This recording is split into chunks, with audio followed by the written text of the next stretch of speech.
We have some big news right now. Segregated facilities are no longer explicitly banned in federal contracts, according to latest NPR reporting. After a recent change by the Trump administration, the federal government no longer explicitly prohibits contractors from having segregated restaurants, waiting rooms, and drinking fountains. According to NPR, this segregation clause is one of several identified in a public memo issued by the GSA last month, affecting all civil federal agencies. Now, according to legal experts, this is a symbolic move, but it is still incredibly meaningful in its symbolism. There are still state and federal laws that outlaw segregation and discrimination that companies across the board need to comply with. And legal experts say that this change to contracts across the federal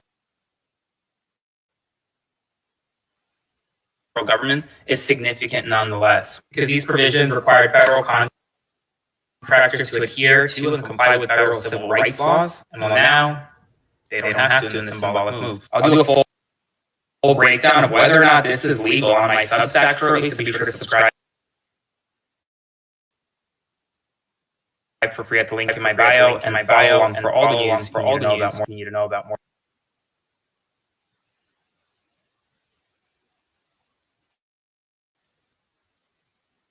More to come.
President Trump has signed an executive order that he says is aimed at closing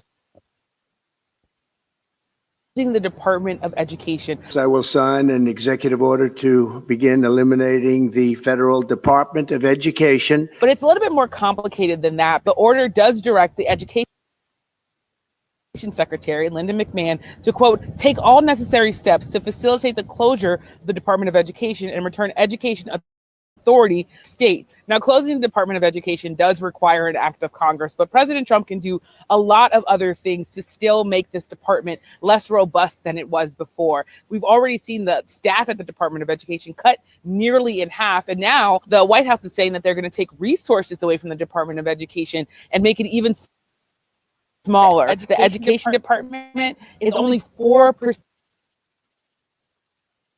of the federal budget. The other thing is that as the president is saying that he's going to eliminate the Department of Education, the White House press secretary is saying actually this executive order doesn't mean that the Department of Education is going to do some big main functions. Any critical functions of the department, such as that, will remain. And what are those main functions? First, there's student loans, which is a big part of what the Department of Education does. The Department of Education is going to continue to deal with Title I. They're also going to continue to make sure that students who are disabled, that they get what they need, which is also a key function of the Department of Education. So while the Trump administration is saying that the department is going to be smaller, we really need to understand that some of the big functions of the department will continue, but it will continue with less resources and less staff.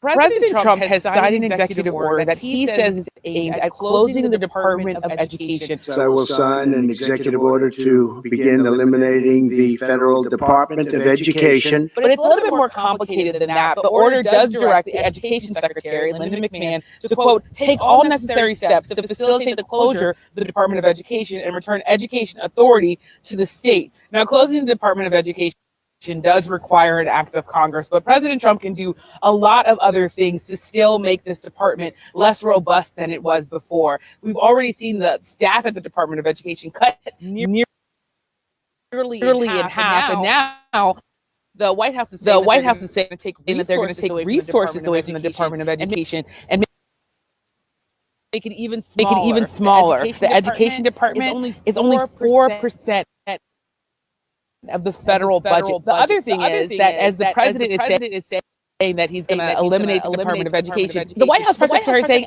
actually this executive order doesn't mean that the Department of Education isn't going to do some big main functions. Any critical functions of the department, such as that, will remain.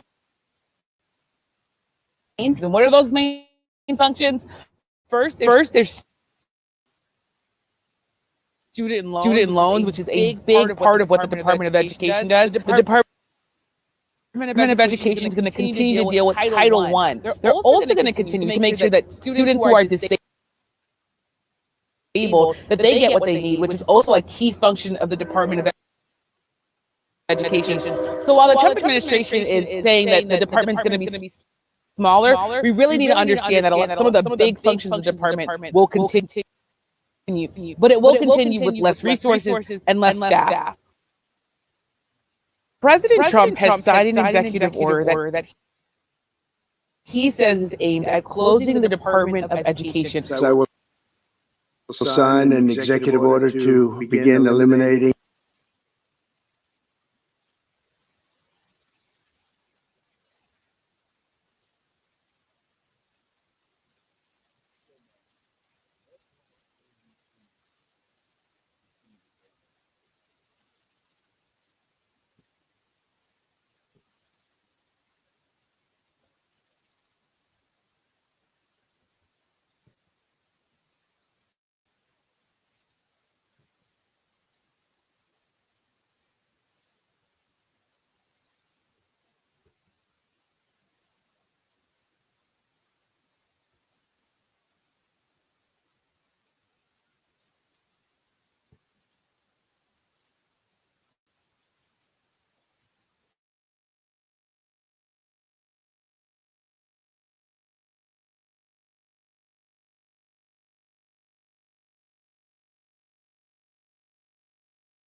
speech to the Second Virginia Convention in which he declared very well-known, very famous words, "Give me liberty or give me death." Has anyone heard the phrase? I think most of you have.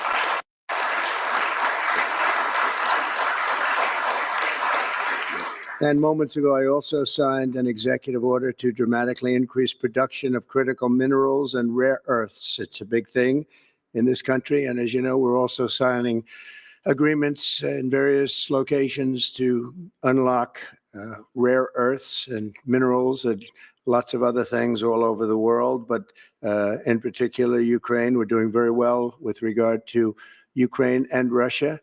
And one of the things we are doing is signing a deal very shortly with respect to rare earths with Ukraine, which they have tremendous value in rare earth, and we appreciate that. And we spoke yesterday with, as you know, President Putin and President Zelensky, and we would love to see that come to an end. And I think we're doing pretty well in that regard. So hopefully we can save thousands of people a week from dying. That's what it's all about. They're dying so unnecessarily. And I believe we'll get it done. We'll see what happens, but I believe we'll get it done. Today, we take a very historic action that was 45 years in the making. In a few moments, I will sign an executive order to begin eliminating the federal Department of Education once and for all.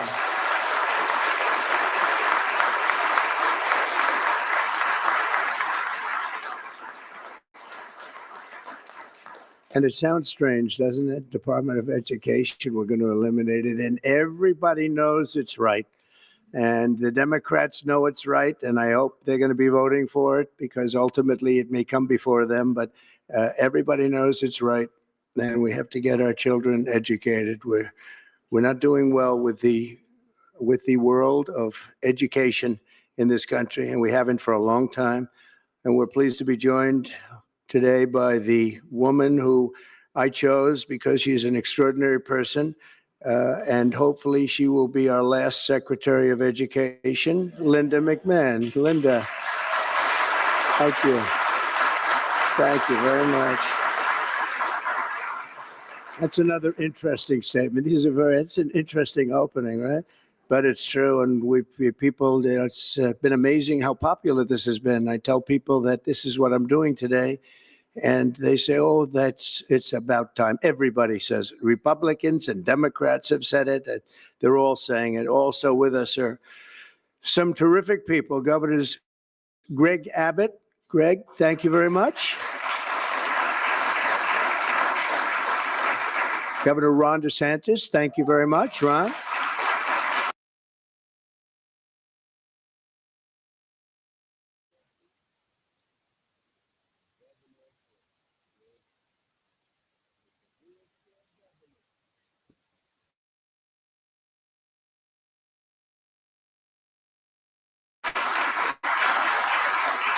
Mike Braun, congratulations on your victory, Mike. That was a big one. Mike DeWine, thank you very much, Mike. Jeff Landry. Jeff, thank you very much, Jeff. Bill Lee, thank you. Governors, all governors. Brad Little. Brad, thank you very much. Where are you, Brad? Hi, Brad. Jim Pilan, thank you very much, Jim. And Kim Reynolds. These are all people very interested in education. And I even see Dan Patrick over there, my friend Dan Patrick. We're joined also by Representatives Tim Walberg and Virginia Fox, Rick Allen, Michael Rulli, and again, Dan Patrick. Thank you very much, Dan. You've been a great friend of ours. And State Attorneys General Ken Paxton. Ken, I see you there. Andrew Bailey. Andrew, what a job you've done, Andrew. You have some good cases going. You've done a great job. Thank you very much. And co-founder of Moms for Liberty, Tiffany Justice. She's been a hard worker. Thank you. Thank you, Tiffany. When President Carter created the Federal Education Department in 1979, it was opposed by members of his own cabinet, as well as the American Federation of Teachers, the New York Times editorial board, and the famed Democrat Senator Daniel Patrick Moynihan. History has proven them right, absolutely right. After 45 years, the United States spends more money on education by far than any other country, and spends likewise by far more money per pupil than any country, and it's not even close, but yet we rank near the bottom of the list in terms of success.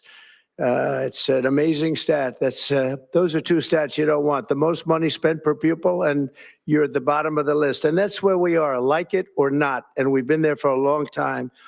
70% of eighth graders are not proficient in either reading or in math. 70%. 40% of fourth graders lack even basic reading skills, can't read. Students in our public elementary and middle schools score worse in reading today than when the department opened, by a lot. In Baltimore, 40% of the high schools have 0 students who can do basic mathematics. Not even the very simplest of mathematics. I said, give me your definition of basic. And they're talking about like adding a few numbers together. Despite these breathtaking failures, the department's discretionary budget has exploded by 600% in a very short period of time, and it employs bureaucrats in buildings all over Washington, D.C. And as a former real estate person, I will tell you, I ride through the streets of Washington and it says Department of Education, Department of Education. I said, how do you fill those buildings? It's crazy what's happened over the years.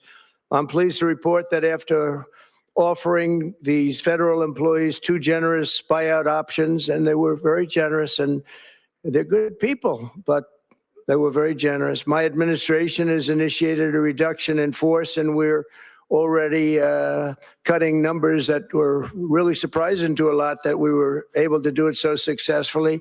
And we've cut the number of bureaucrats in half. 50% have taken office, which is great.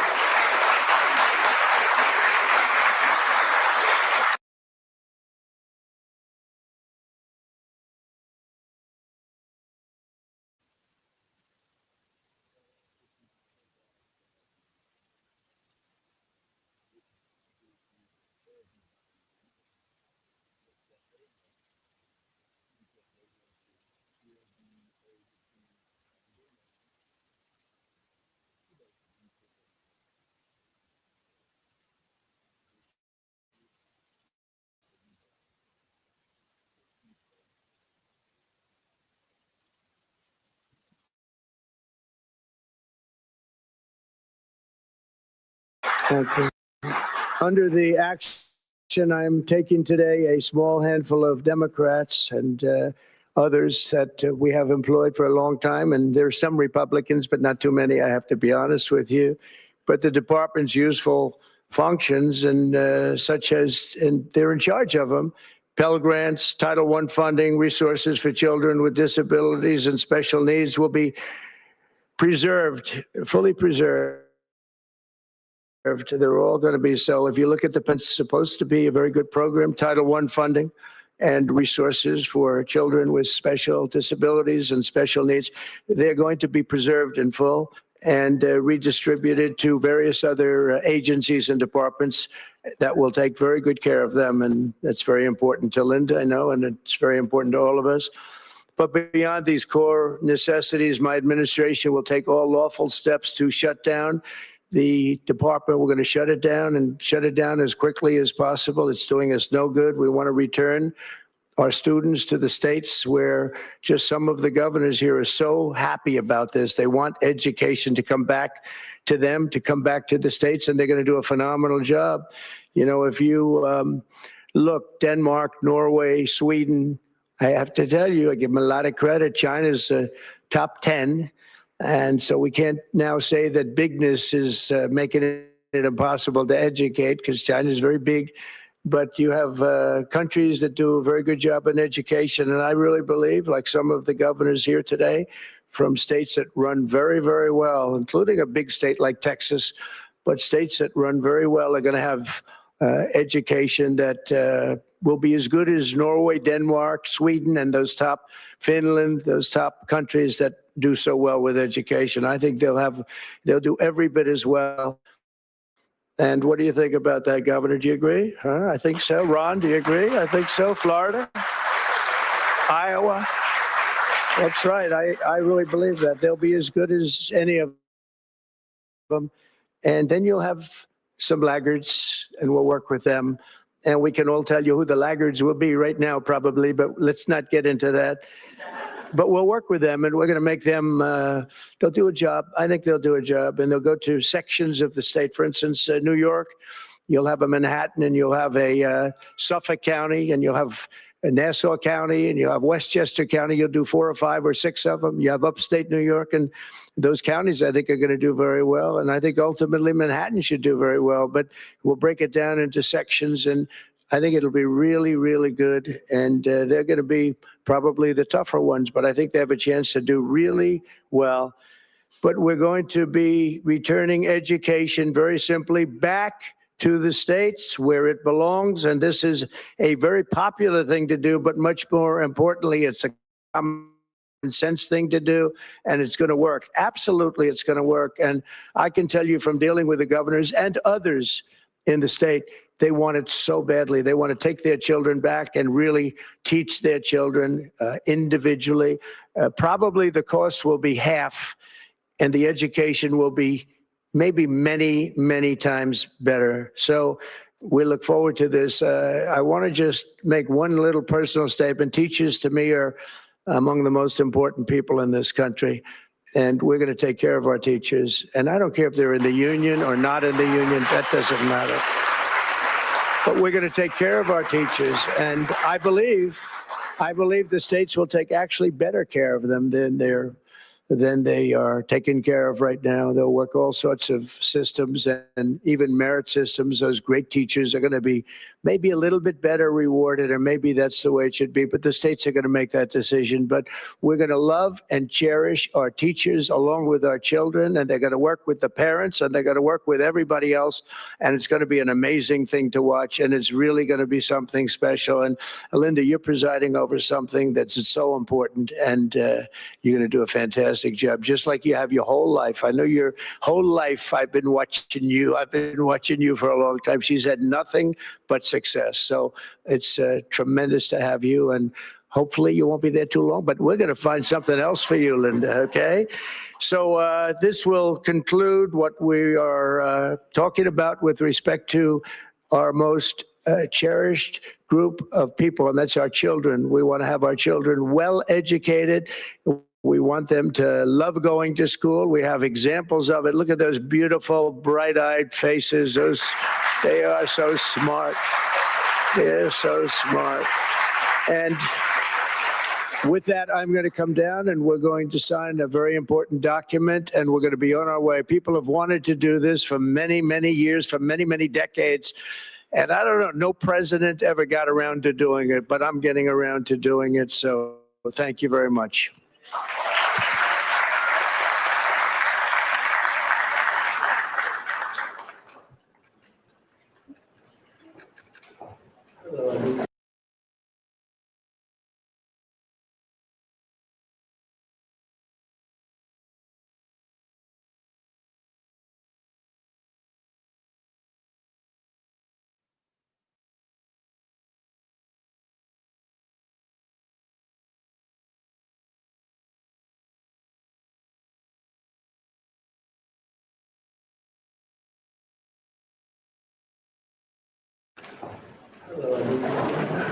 Good-looking people here.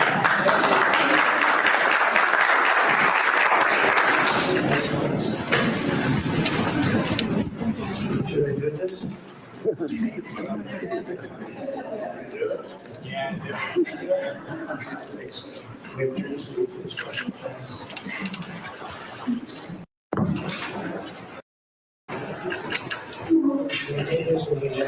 It was very lucky. I signed another document that turned out to be very good for the country, and I said, let's use that same pen. I don't know, is anybody superstitious? Ron, are you superstitious? Let's use that same pen.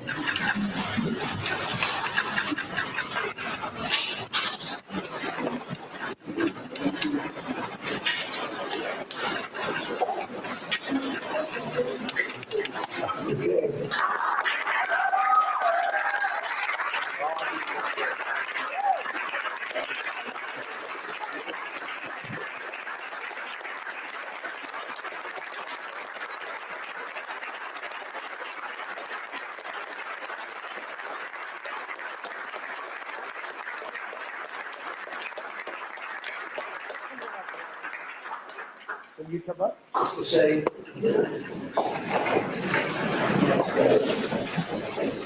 Very important, big factor here. Good luck, sir.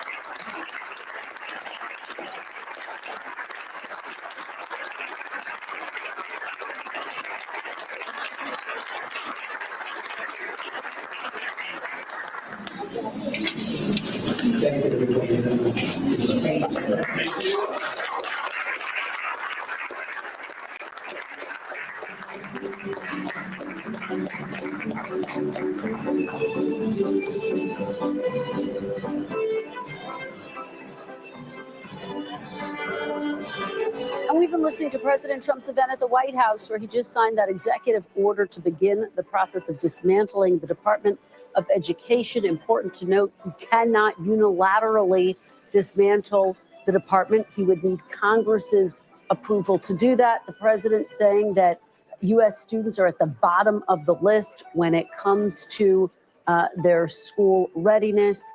He talked about the fact that the budget had exploded by 600%.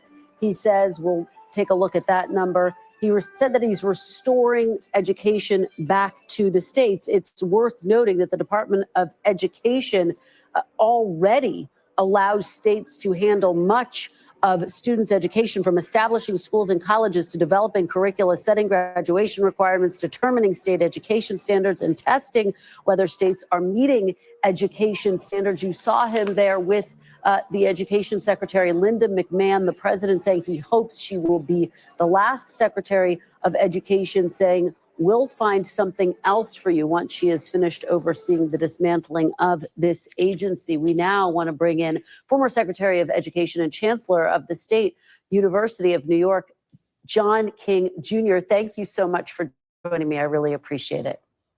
Thank you. So let me just get your reaction to this announcement by President Trump, again signing that executive order aimed at beginning the process of dismantling the Department of Education. What do you think the biggest impact will be? Well, as you point out, he actually can't unilaterally dismantle the education department. He can only do that with Congress. And I think what you're going to see is bipartisan support in Congress for maintaining the vital functions of the department, directing resources to vulnerable students, low-income students, students with disabilities, funding the Pell Grant program and the student loan program that makes it possible for Americans to access higher education, and civil rights enforcement, which has been the historical role of the department, critical role ensuring that states and districts do right by all of their students. It's a protection against discrimination based on race or disability or gender. Let me follow up with you on that point, because Caroline Leavitt, the press secretary, said, look, the president was vowing that the critical functions of the department will be retained. Is that possible if you move to start the process of dismantling the Department of Education? Simply put,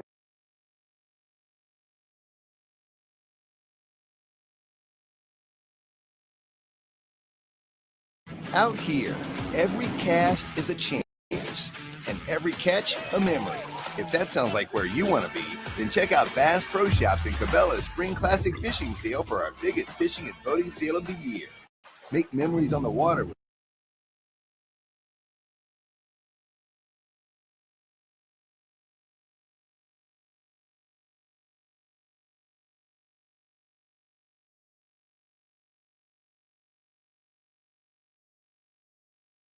simply put, no. I mean, it's a disingenuous claim.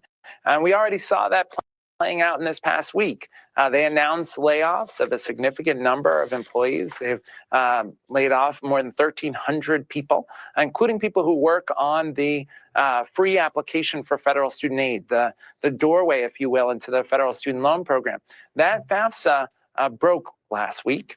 And the reason that happened is because there wasn't the right team in place to keep it going. And then when it broke, it took them longer than it should have to fix, because they reached out to people who would ordinarily fix it, and they weren't there anymore because they were laid off. So it's already proving false that you can preserve the functions of the department without the people who work at the department. You heard the president there say that the discretionary budget had, quote, exploded by 600%. It's my understanding the Department of Education accounts for about 4% of the federal budget, very small amount. Can you give us your sense? Is that accurate that the discretionary budget has, quote unquote, exploded by 600%? Has it become too expensive? I'm not exactly sure what the president was referring to there. What is clear is a program like the Pell Grant program, it has grown over time as the cost of higher education has increased. But the Pell Grant program is making it possible for low income and middle income Americans to access college. That's good for the country, it's good for the economy, it's good for our national security. The program for students with disabilities, yes, it's grown over time as we have gotten better as a country at meeting the needs of students with disabilities. We want students to get the speech language therapy that they need, to get the supports they need if they're on the autism spectrum and they need help in order to access quality education. These are investments that are about the long-term health of the country. So talk to parents, because I have to tell you, the conversations that I have with parents are expressing concerns about the students that you are talking about, students with special needs, a wide range of special needs. Do you think there is a way to start to cut back on this agency and also make sure that those functions for students with special needs remain intact? I think the reality is no. I mean, look, are there ways to make the activities of the department more efficient? Sure. But one of the things they did last week was to lay off the people who work for the Office for Civil Rights. Well, that's where you go if you have a complaint because your child isn't getting the services they're entitled to. Last year, that office got more than 20,000 complaints. Who will handle those complaints without the people at the department whose job it is to protect those students? You know, the Trump administration has said, and just heard the president reiterate, that this is about restoring education to the states. As I pointed out, there are a range of functions that the state is already in charge of. When you hear that, what does that mean to you?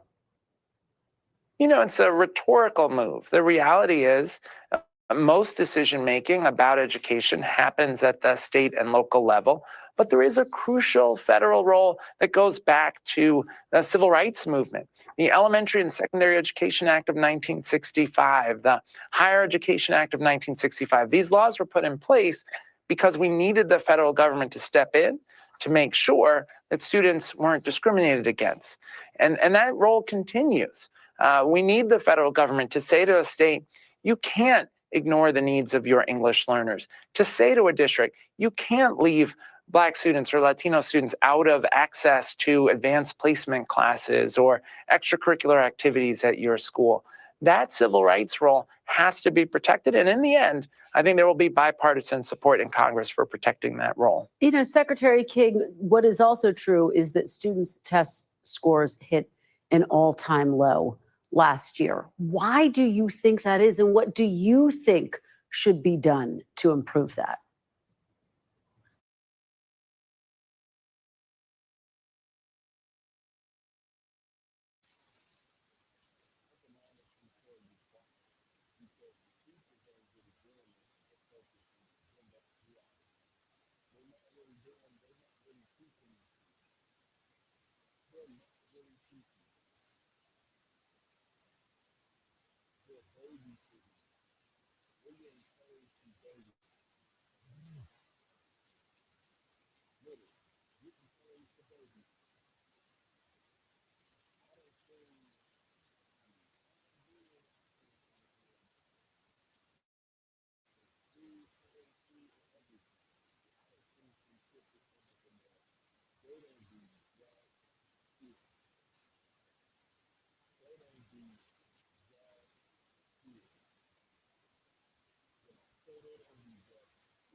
Look, we are still struggling with the impact of COVID. So many students' lives were disrupted in dramatic ways by the COVID crisis.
Our performance as a country is below where it was before COVID. We ought to be having a conversation about what we do about that. We know, for example, that intensive tutoring can help students make very rapid progress. But we're not talking about that. We're talking about the dismantling of the department. We haven't heard any ideas from the Trump administration about how we actually improve education in this country. That's the conversation we desperately need to have. Secretary King, we really appreciate your perspective today. Thank you so much. Thanks for being here. Thank you. We have much more on the political and legal fallout of President Trump's and Elon Musk's sweeping agenda 2 months into the administration. The panel is next. You're watching Meet the Press Now. Stay with us.